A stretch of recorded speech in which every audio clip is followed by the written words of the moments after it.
Life is not perfect, sabi nga. Pero, iba, talaga namang mapapaisip ka na minsan parang hindi balanse ang buhay. Kasi parang hindi pare-pareho tayo na natatanggap ng mga opportunity sa buhay. Pero kung maiisip mo lang na kung magiging kontento ka sa buhay, para na rin tong perfect.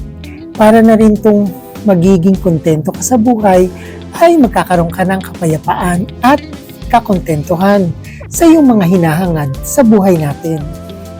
Life is perfect. Nasa sa atin na yun kung paano natin pagdaraanan ng matiwasay ang buhay at lalakbay natin dito sa mundong ibabaw. Yan ang ating pag-uusapan ngayon dito sa aking My Journal Emotions sa Love Life Me, Myself and I, this Alexander YouTube channel. Kaya kung hindi pa kayo subscribe na kayo para parati kayo updated sa aking mga ganap.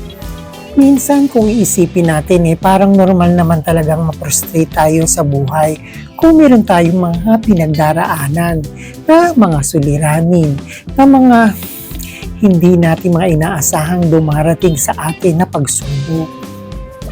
Pero kahit anong pagsubok pa yan may kaakibat itong pag-asa.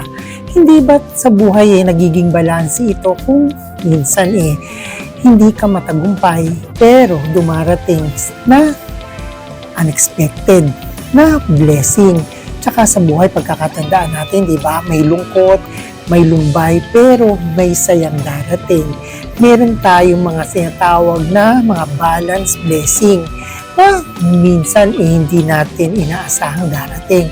Hindi ba't ang bawat pagsubok ay may katumbas na mga solusyon? Nasa atin lang yan at gabay ng ating Panginoon na sa ating mga pinagdaraanan sa buhay natin.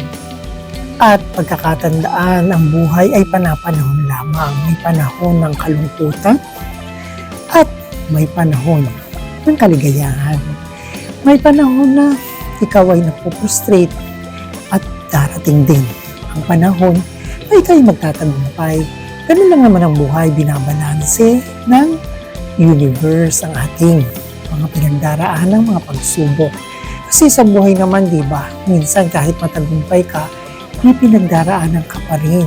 Kasi huwag natin pag-iisipin na pag mayroon ka ng natamasa na tagumpay sa buhay natin, perfect na agad ang buhay natin. Kasi yun yung perception natin sa buhay, ng isang perfect na pamumuhay.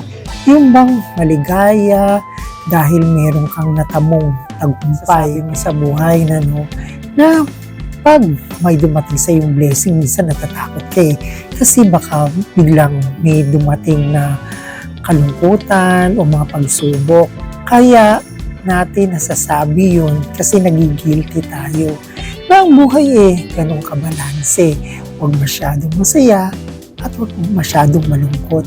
Kasi binabalanse nga ang buhay natin. At parating pagkakaisipin mo, hindi ka nag-iisa sa lahat ng mga pagsubok na yung pinagdaraanan. Lahat tayo may pinagdaraanan dito. Pagsubok man ito o katagumpayan sa buhay natin. Pero parating mong ilalaan ang sarili mo sa pagdarasal, sa paghingi ng gabay sa ating Panginoon. Dahil sa Kanya nakasalalay ang ating paglalakbay dito sa mundong ibabaw. At parating natin pagkakaisipin, iba-iba lang tayo ng oras, iba-iba tayo ng pagkakataon, at iba-iba tayo ng mga bagay na mga hinihiling at mga dinaraan ng pagsubok sa buhay na ito. Kaya huwag kang mangangamba na ikaw lamang may pinagdaraan ng ganyan. Basta't isipin mo, nandyan ang ating poong may kapal na sa atin ay araw-araw ay nakagabay. Kaya sa buhay man, meron man tayong pinagdadaanan o meron tayong tagumpay na nakamtan, parati natin pagkakaisipin ang gratitude, ang pagpapasalamat, ang paghingi natin parati ng gabay, ito man ay pagsubok o tagumpay. Kasi di ba sa buhay natin kailangan meron tayong tinatawag na parati na pagpapasalamat. Ako anuman, iba sa kung paano natin naharapin ang buhay nang may katatagan. Kasi sa buhay natin ito sa umaga pa lang, kailangan na natin ng gabay At sa umaga pa lang, di natin makikita na mayroon na naman tayong bagong araw na haharapin. Kaya sa araw-araw, sa oras-oras, sa minuto, hingi tayo ng gabay sa Kanya.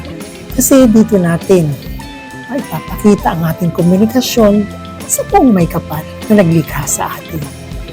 O ayan, sa saglit na ating paghuhuntahan, kahit paano ay meron tayong napaghingahan sa isa't isa. Dahil ito naman ang mahalaga talaga sa buhay natin, meron tayong napapaghingahan ng mga bagay-bagay natin mga pinagdaraanan. Na kahit paano, ang buhay natin ay gumagaang-gaang sa mga pagsubok na ating pinagdaraanan. Kaya, don't forget to subscribe, share, like, and comment. And thank you very much for watching and God bless.